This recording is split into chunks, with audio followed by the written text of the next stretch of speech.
You're trying to do well in a class, and you get a bad grade. Okay, so you're in this little frame, you want to get a good grade, that isn't happening, you got a bad grade. Okay, what is it that's manifesting itself as the bad grade? Well, you could say, well, it's a C- on a piece of paper. It's like, well, that's, really? No. That's the objective manifestation. You got a piece of paper with a C-. The value-free proposition is that you've been delivered a piece of paper with a curve on it and a little, negative sign. Well, you think, well, that's what that is. Well, it's as dopey as thinking, well, here you got your failing grade, you go into the lab and you weigh it on a scale, and then you burn it and see what it was made of. It's like, well, why did I get so upset about that? It's just paper. It's like, no, that's not just paper. It's an entity that exists in a web of connections. The fact that it's signified by paper is almost completely irrelevant. What is it? The answer is, you don't know. And that's why when you pick it up, you get this paralyzed sinking feeling, because your limbic system is a lot smarter than your perceptual systems. And your perceptual systems say, well, that's a piece of paper, and your limbic system says, nah, for sure, dragon. Right. And so then you're sweating, and then maybe you put it away and you go play video games because, better the hypothetical dragon than the real dragon. And so instead you pull out the piece of paper maybe and you think, okay, why did I get this C-? Well, that's a hell of a question, isn't it? It's like, maybe you're stupid. Well, that could be, or at least stupid compared to who you think you are. Like that's the real horror that's lurking there, right? It's like, well, I thought I was kind of smart. That's a proposition of the highest order. I thought I was kind of smart.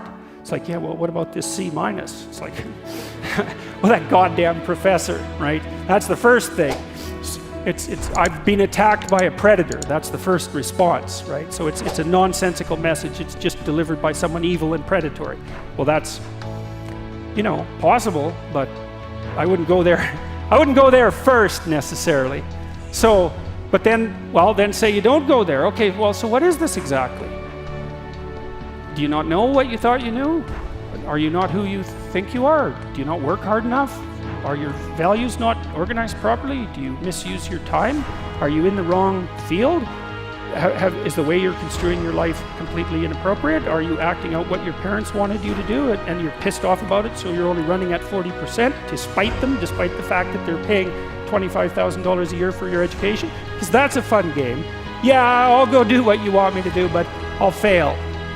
But not completely, because then that wouldn't cost you very much. I'll just fail a little bit, so that you have to spend all that money forcing me to do what I don't want to do, but you'll never get to escape from it. And then every time we interact, I'll stab you in various ways that you don't quite understand, just to show you how irritated I am that I happen to be acting out the destiny that you've put forward for me. So maybe that's part of the dragon, right? And then that pulls in the whole parent thing. And these are bottomless pits often.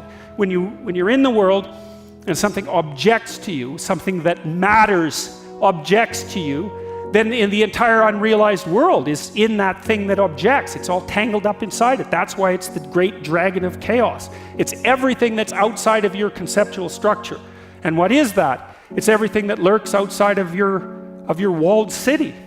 And it's manifested itself like the snake in the garden. And the easiest thing to do is say, I'm not having anything to do with that. But the problem with that is, well, you get your C- and you don't do anything about it. Maybe you're a little bitter and more resentful, and your study habits get a little worse. So the next time you get like a D+, and then you collect a bunch of Fs, and then you stop going to school, and then you stop showering, right? Then you end up jumping off the bridge. And so that's how the dragon eats you when you don't pay attention to it. And so it's no bloody wonder that people avoid, It's really no wonder that they avoid, because error messages contain within them the implicit world. Now, the upside of that is, well, they contain within them the implicit world.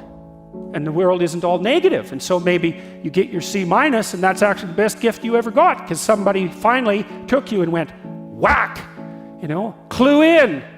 And so you take that apart and you think, oh, I don't know how to write. I don't know how to think. I've never read anything in my life. My study habits are abysmal, like maybe I'm working at 2% efficiency, which is probably, I would suspect that, some of you aren't doing that, but I bet there's 30 to 50% of the people in the room are working at 2% efficiency.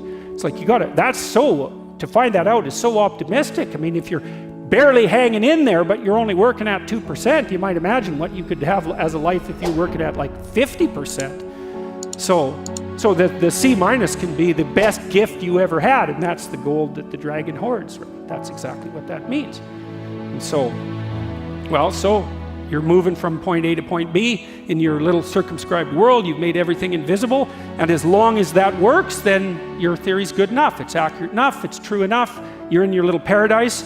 But if something comes up and objects, well, that's where your character is tested fundamentally. That's the character test. It's like, what do you do with messages of error? And that's a tricky issue. Okay, so here's a solution to that. Here's what not to do.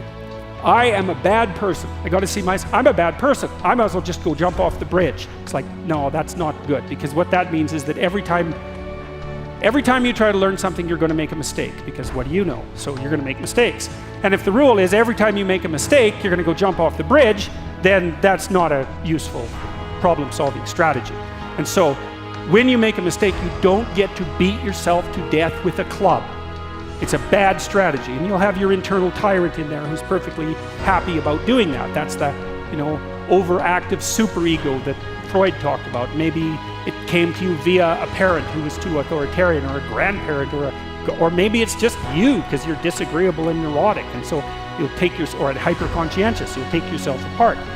Well, so you've got a problem. Something has objected to you. Then the question is, well, what does that mean? Well, maybe you're not looking at the world right. Maybe your goals are wrong. Maybe you're not acting properly. It's okay. So the question that arises when an obstacle emerges is, which part of this structure needs attention? And the first answer can't be all of it.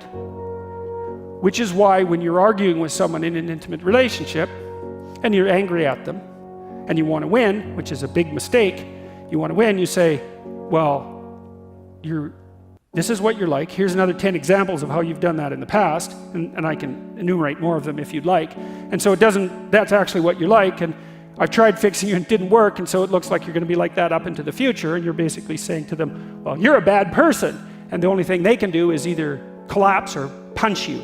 And punching you is actually better than collapsing. You know what I mean? It's such a counterproductive way of arguing. You don't leave the person any out. And so maybe, well, they're civilized, so it doesn't get physical. Well, maybe that's good and maybe it isn't. But then they end up either really not happy with you in a way that they will manifest the first possible opportunity they get, or they have to go off in the corner and cringe. It's like, great, you won. It's like now your partner's either hates you or is cringing. It's great. That's a real good victory, man. Rack up about 100 victories like that, and you'll be in divorce court and spending $250,000 while being miserable about it. Yeah. So anyway, something objects to you, and you think, okay, well, I need to take myself apart, right? Because there's a piece that's broken somewhere, and then you might think, well, let's assume it's a little piece to begin with. That's the right mechanism. It's like, okay, you got a C-. That doesn't prove that you're stupid. Now, it implies that you might be stupid, but it doesn't, right, really, it does, and that's why you don't want to look at it. Maybe it implies that you're lazy, or implies that you're ignorant, or like it implies all sorts of terrible. It might imply that you're a bad person even. But you don't want to leap to that, and that's sort of the proclamation of innocence before guilt. Assume that you're the least amount of reprehensible and ignorant possible. And so then you look at the micro routines. It's okay, well, I got a C- in this course. Maybe I should study for that course 15 minutes more a day for the next 3 months. And then you ask yourself, do you think you could do that? No, I'm too useless. Okay, how about 15 minutes every second day? You think you could do that? You put it in your schedule, like 15 minutes every second day in the morning. And that's while you think, well, what's wrong with me? Well, I'm not very good at managing my study schedule. That's not quite down here at the behavioral level, but it's pretty close, because what you can take an action. You can open up your schedule and you can say, well, I'll mark 15 minutes aside. Then you can practice doing that. It's pretty low level in the hierarchy. It means, well, you're still not a horrible person. You just got to polish up your work ethic.